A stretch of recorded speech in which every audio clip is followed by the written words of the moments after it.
The first time I saw the empty bank balance, I thought it had to be a mistake. We'd been saving for years, every paycheck, every bonus, every spare dollar. That money was our future, our home, our children's college fund, our safety net. But staring at that screen, all I saw was $37.84 left in the account. I remember my hands shaking as I called her. "Where's the money?" I asked. She didn't even sound worried, just sighed and said, "I'll explain later. Don't overreact." That night, she came home late. No explanations, no receipts, just a cold look that said the conversation was over. I didn't know it then, but the truth was far darker than I could have imagined, because months later, she came home from the hospital cradling a newborn baby. And the moment I saw his face, I knew he wasn't mine. The same woman I had trusted with my heart, my dreams, and every cent we'd saved had been living a double life. She had stolen our savings, and she had given birth to another man's child. And that was the day I decided, if she could play dirty, I could play smart. I met Emily 12 years ago at a friend's barbecue. It wasn't one of those love-at-first-sight movie moments. It was better. She was standing by the grill, hair in a messy bun, laughing so hard at a joke that she snorted. It made her human, real, not one of those picture-perfect pretenders. I liked that. We talked for hours that day. She told me about her dream of starting a bakery, how she loved early mornings and the smell of fresh bread. I told her about my job in construction and how I wanted to build my own house one day, piece by piece. We were two people with simple dreams that felt huge to us. The first few years were magic. We didn't have much, but it didn't matter. We'd share late-night instant noodles, take long walks instead of expensive dinners, and laugh about how one day we'd have it all. I worked extra hours to save up for our future. She supported me by working at a small cafe, always talking about our life together. When we got married, it was in her parents' backyard. Nothing fancy, just close family, fairy lights strung to the trees, and a promise that we build our future together, brick by brick. That's when we decided to open a joint savings account. It was our dream fund. No withdrawals unless it was to the house, emergencies, or something big we both agreed on. I trusted her completely, so she handled most of the banking. I didn't even check the balance often. I believed her when she said, "Don't worry, it's growing." We had plans, big ones. A 2-story home with a garden. A golden retriever for the kids we'd have someday. Weekend trips to the mountains. Every time I felt tired at work, I'd picture that life and keep pushing. Emily played her part well. She'd bring me homemade lunches at the site, talk about house designs she saw online, even browse baby clothes for when the time comes. I thought we were working toward the same dream. There were sacrifices, of course. I turned down a trip with my friends to Vegas because we were saving every cent. She said she was doing the same, skipping salon visits and fancy clothes. We were a team, or so I believed. Looking back, there were tiny cracks in the picture I ignored. Times when she'd get defensive if I casually asked how much we'd saved so far. The way she'd rush to the mail before I could, especially when bank statements arrived. The occasional unexpected expense she couldn't quite explain. But I brushed it off. Why wouldn't I? She was my wife, my partner, the person I'd chosen to trust with my life. What I didn't know then was that every sacrifice I made, every dream I fueled with sweat and overtime hours, was slowly being fed into someone else's life and someone else's child. Our dream fund became the center of everything we planned. It wasn't just money sitting in a bank account. It was a physical symbol of our future. Every deposit felt like a brick in the foundation of the life we were building. At first, we treated it almost like a game. Every payday, we'd both transfer a set amount and then joke about who contributed more that month. Emily would say, "You win, but wait till my bonus comes in." I loved those moments. It felt like we were on the same team. Since I worked long hours, Emily volunteered to be the one who monitored the account. "Less for you to worry about," she'd say, kissing me before heading off to work. I didn't question it. Why would I? She had never given me a reason to doubt her. Every few weeks, she'd give me quick updates. "Doing great. We're past 20,000 now. almost at our 6-month goal. I'd smile, picturing the growing balance like a snowball rolling toward our future. But as months went by, I noticed something. She stopped giving exact numbers. Instead, she'd say, "It's fine, babe. We're on track," and quickly change the subject. I told myself she just wanted it to be a surprise. Then came the first emergency. Her car, she said, needed repairs. It wasn't worth risking a breakdown, especially with her commuting to work. She promised it was only a small withdrawal. We'd make it up next month. A few weeks later, there was another. This time, her cousin was in trouble and needed help with rent. I never met this cousin. Still, I agreed. Family comes first, right? One night, while we were lying in bed, I half joked, "We better not be draining that account, or we'll end up in a cardboard box." She laughed but didn't meet my eyes. It wasn't just the withdrawals. I started noticing small changes. Emily had new clothes, not crazy expensive, but definitely not the bargain bin stuff she claimed to buy. She got her hair colored, nails done, little luxuries that didn't fit with our saving every penny rule. When I asked about them, she'd shrug and say, "A friend owed me a favor," or "I used my cafe tips." It sounded plausible. I wanted to believe her. Around this time, she also started spending more evenings out. At first, it was girls' nights or staying late at work. But sometimes she'd come home smelling faintly of cologne I didn't wear. I told myself it was probably from a coworker or a crowded place. I was tired. Overthinking would just make me miserable. There was one day that still sticks in my mind. I went to deposit a bonus from work, thinking it would be nice to surprise her, but she stopped me at the door. "I already put it in," she said quickly, almost too quickly. I believed her, but deep down, something in me felt off. Back then, I didn't realize what was really happening. The fun wasn't just being drained by emergencies and helping family. It was fueling an entirely different life, one I wasn't part of. The truth was, our dream home wasn't being built brick by brick. It was being dismantled, dollar by dollar. The first real crack in our marriage didn't come with shouting or accusations. It came with silence. Emily had always been chatty. She'd tell me about her day in detail, who she saw, what customers said, even the silly little things that happened at the cafe. But over the last few months, our conversations had shrunk to quick summaries. "How was work?" I'd ask. "Fine." "Anything interesting happen?" Not really. It wasn't just her words. It was her phone. Before, she'd leave it lying around without a care. Now, it was always in her hand or face down on the table. She started keeping it on silent, even at night. Once, I reached for her to check the time, and she snatched it back so fast it startled me. She also became strangely protective of her weekends.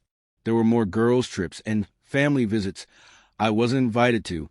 If I asked to come along, she'd say, "It's just for us girls, you would enjoy it." Or, "It's my mom's thing. You know she likes privacy." At first, I tried to be the understanding husband. Everyone needs their own space, right? But then there were the odd purchases. A set of baby clothes tucked in the back of our closet. A second phone charger she kept in her purse. I told myself not to be paranoid. After all, she still cooked my favorite meal sometimes. She still smiled when I came home, though it didn't quite reach her eyes. Then came the night that changed my gut feeling from unease to suspicion. She told me she was staying late to help an urgent catering order at the cafe. I happened to be driving home from a job site nearby, so I thought I'd surprise her with dinner. When I arrived, the cafe was dark, closed, not a single car in the lot. I called her, "Still at work?" I asked. "Yeah, we're swamped," she said without hesitation. That was the moment I felt something inside me harden. She had just lied. Not a white lie, not a small cover-up, but a blatant, straight-to-my-face fabrication. And she didn't even flinch. I didn't confront her that night. Instead, I waited. I watched. I started checking the bank account myself whenever I could. The numbers didn't add up. Deposits weren't matching what I was earning, and withdrawals seemed to happen at random times. One morning, I caught a glimpse of a transfer to an account I didn't recognize. When I asked about it, She said it was a payment to a supplier for her bakery dream. The thing was, she didn't have a bakery yet. I didn't know it then, but every excuse she gave was covering a much deeper truth, one that would shatter everything I thought I knew about my marriage. The feeling in my stomach told me something was wrong, but my heart still didn't want to believe it. That's the dangerous thing about love. Sometimes it blinds you just enough for betrayal to grow in the shadows. The truth didn't hit me like lightning. It came slowly, creeping in like a shadow that got darker each day. By this point, the tension between Emily and me had become a constant undercurrent. We still went through the motions, cooking dinner together, watching TV, but there was a distance in her eyes, like she was already living somewhere else in her mind. One Friday evening, she left her laptop open on the kitchen counter while she took a shower. Normally, I wouldn't have touched it, but that day, something inside me whispered, check. I sat down and opened her email. The first thing I noticed was an alert from our bank. Transfer confirmation, $15,000 withdrawn. My hands went cold. The money had been moved to an account I didn't recognize. Digging deeper, I found months' worth of similar transfers, amounts ranging from a few hundred to several $1,000s, all to the same account. The total? Almost our entire savings. My chest tightened as I clicked on the account details she'd saved. The name wasn't hers. It wasn't even a family member's. It was a man's name. I didn't know who he was, but I knew what it meant. Still, I needed proof. I searched her messages. That's when I saw the thread. Long, intimate conversations between Emily and this man. There were words I hadn't heard from her in years. She called him baby, told him she couldn't wait to start their life together, and mentioned how happy she was to be carrying his child. I froze. His child. The messages went back almost a year. I read how she told him about our savings, how she was moving the money slowly so I wouldn't notice, and how they'd use it to set up a new home before the baby arrived. It wasn't just betrayal. It was theft, manipulation, and a whole secret life carved out of the one I thought we shared. When Emily came out of the shower, she saw me sitting there with her laptop. Her face went pale. "What are you doing?" she asked, voice sharp. I didn't shout. I didn't even raise my voice. "Where's the money, Emily?" She tried to spin another lie.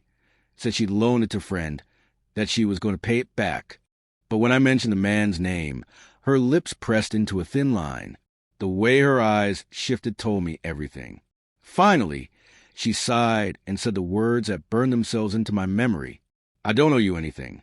It was like she'd been waiting to say it, like all the years of shared dreams and sacrifices meant nothing to her. That night, she didn't come home. I didn't follow. I didn't beg. I just sat there in our quiet kitchen, staring at the empty bank account, realizing that the woman I loved had not only stolen from me, she had stolen years of my life. I didn't know what my next move would be yet, but I knew one thing for sure. She thought she had outplayed me. She thought I would just walk away with nothing. She had no idea what was coming next. After I found the money trail and saw those messages, sleep became impossible. My mind kept replaying her words to him, about their future, about the baby. At first, I told myself I might have misunderstood. Maybe she meant something else. Maybe it was some cruel inside joke. But deep down, I already knew. 2 days later, Emily came home earlier than usual. She walked in with a strange mix of guilt and confidence, as if she'd made peace with whatever storm was coming. She didn't say hello. She just dropped her purse on the table and leaned against the counter. "I guess you know," she said flatly. I didn't respond. I just looked at her, waiting for her to talk. She took a deep breath and placed her hands over her stomach. "I'm pregnant." The words hit me harder than anything about the missing money. "And it's not yours," she added, her voice steady, almost defiant. For a second, I couldn't breathe. I just stood there, my mind blank except for the echo of her words. I thought of all those years we'd talk about starting a family, all the argument about timing, how she'd said she wasn't ready yet, and now, suddenly, she was ready, but for someone else. She went on as if rehearsed. "We didn't plan it, but it happened, and I'm happy. Happier than I've ever been. He makes me feel alive, like you never did. The money That was for us. For me and him. We're building something real. Something inside me cracked, but I didn't let it show. I wanted to shout, to demand answers, to ask how she could do this after everything. But I knew none of those questions would change anything. She mistook my silence for weakness. You should move on. I don't owe you anything, she repeated, as if it were her new mantra. We're done. In that moment, the last of my hope for us died. The woman standing in front of me wasn't my wife anymore. She was a stranger wearing her face. After she left the room, I sat at the table, my fingers gripping the edge so tightly they ached. I thought of our empty savings account, of the man she'd chosen over me, of the baby she carried that wasn't mine. I thought of how easily she had rewritten our life story without me in it. But instead of collapsing under the weight of it, something else rose inside me, cold, clear, and sharp. She thought she had taken everything from me. But she was wrong. I still had something left. Something she hadn't counted on. I didn't know it then, but the moment she told me about the baby was the exact moment I began to plan my final card. And when I played it, she would lose far more than she'd ever taken. Once Emily dropped the pregnancy bomb, she seemed almost liberated. She stopped pretending, stopped offering excuses, and moved through the house like a guest killing time before checkout. I didn't confront her again right away. I knew I had to move carefully. She was smart enough to hide the affair and drain our account without my noticing for months. If I went at her head-on, she'd twist the story and paint me as the villain. The first person I told was my sister, Claire. I needed someone I could trust, and Claire had always had a sharp instinct about Emily. When I told her everything, the missing savings, the affair, the pregnancy, she didn't look surprised. I knew something was off with her, Claire said. But this is cold. You need to protect yourself. With Claire's help, I quietly gathered every piece of evidence I could. Bank statements, email screenshots, text messages, even the transfer records showing where our money went. It was methodical work, the kind that made me feel in control for the first time in weeks. Then I reached out to one more person, someone I never thought I'd speak to, the other man. His name was Marcus. I didn't call him to scream or threaten him. I just wanted to hear the truth from his mouth. When he picked up, there was a pause before he said, I was wondering when you'd find out. That told me everything. He admitted they'd been together for over a year. He claimed Emily told him our marriage was basically over and that the savings were joint funds she had every right to use. I didn't bother correcting him. I just let him talk. You should know, I said finally, every transaction is traceable, and I've got proof she stole from me. He went quiet. Over the next week, I started speaking to a lawyer. My goal wasn't just divorce.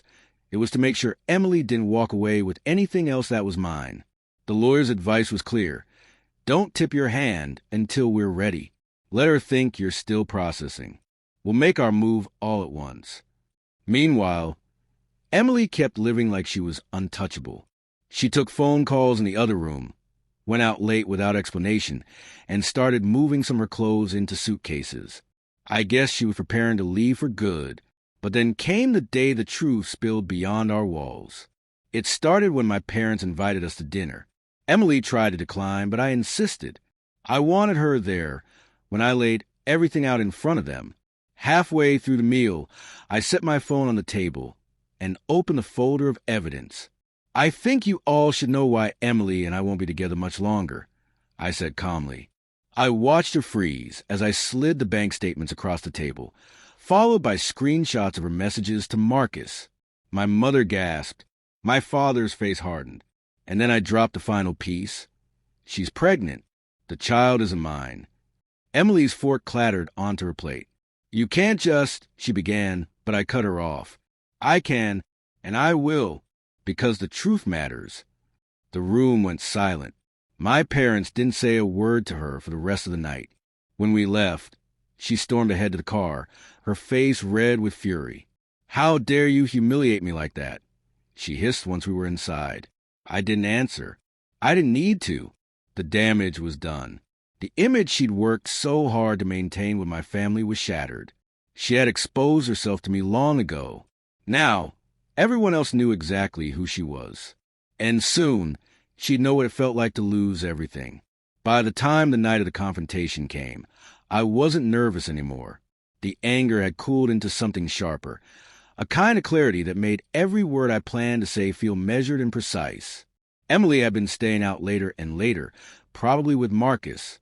But tonight, she came home just after 9 p.m., smelling faintly a cologne that wasn't mine. She kicked off her shoes, tossed her purse on the couch, and glanced at me sitting in the armchair. "What now?" she said flatly, as if bracing for another lecture. I stood and handed her a thick envelope. "This," I said, "is everything." She opened it and pulled out the divorce papers. Behind them were copies of bank statements, screenshots of her messages, and a notarized statement from the bank verifying every transfer she'd made without my consent. Her face went pale. "You've been collecting this?" "For months," I replied, quietly. "Why, you thought I was just sitting here broken." She tried to laugh, but it came out hollow. "You can't prove the money wasn't mine, too." I stepped closer, my voice steady. "I can, and I will, because those funds came from my family's trust, legally protected, with my name on every document. You didn't just steal from me, Emily. You stole from my family." Her eyes flickered, and for the first time, I saw real fear there. I kept going. "The lawyer's already filed. You'll get nothing in the settlement. And I've made sure Marcus knows the full story, not the version you fed him. Every lie, every dollar you took, every plan you made with him for a life built on stolen money." She opened her mouth, but I held up a hand. "I'm not done. I've also spoken to the police. Financial Crimes Division.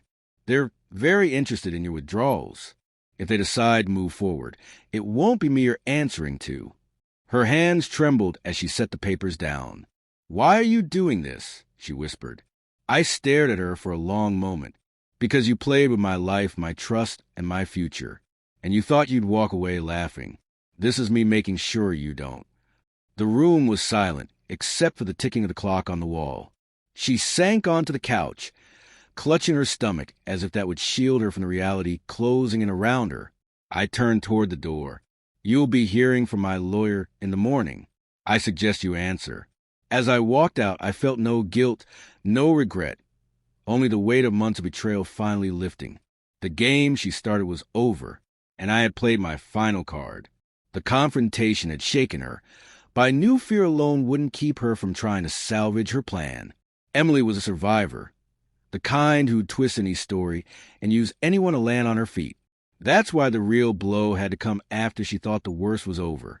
The next morning, I went to the bank to finalize the freeze on all joint accounts. Every last cent still under my name was locked down. I also had the locks changed on the house. Technically, it was mine. The deed had been in my name since before the marriage, and with the divorce in motion, she had no legal right to move back in once she left. While the paperwork churned through the legal system, I made one more calculated move. I sent the full file of evidence to Marcus. Not just the stolen money records, but also the proof that she'd lied to him about her financial situation and the timeline of our marriage. The message was simple. She's been playing both of us. Decide for yourself if she's worth it. A week later, I got my answer. Emily called me, the first time in days, screaming that Marcus had abandoned her and didn't believe her side of the story. Apparently, he'd also cut her off financially. By then, the divorce had been fast-tracked. My lawyer's airtight case meant she walked away with nothing. No money, no property, no claim to my family's trust. The last time I saw her was outside the courthouse. She looked smaller somehow, not in size, but in presence. The confident, calculating woman who once believed she could juggle a husband, a lover, and a stolen fortune was gone. "You ruined me," she spat. I met her eyes and said, "No, you did that yourself. I just made sure the truth came out." Then I turned and walked away, not looking back. It wasn't about revenge anymore. It was about closure. She had played with my life, and I had ended the game on my terms. And the best part? I didn't just win. I made sure she could never play the same game again. Life felt strangely quiet after the dust settled. No more whispered phone calls in the other room.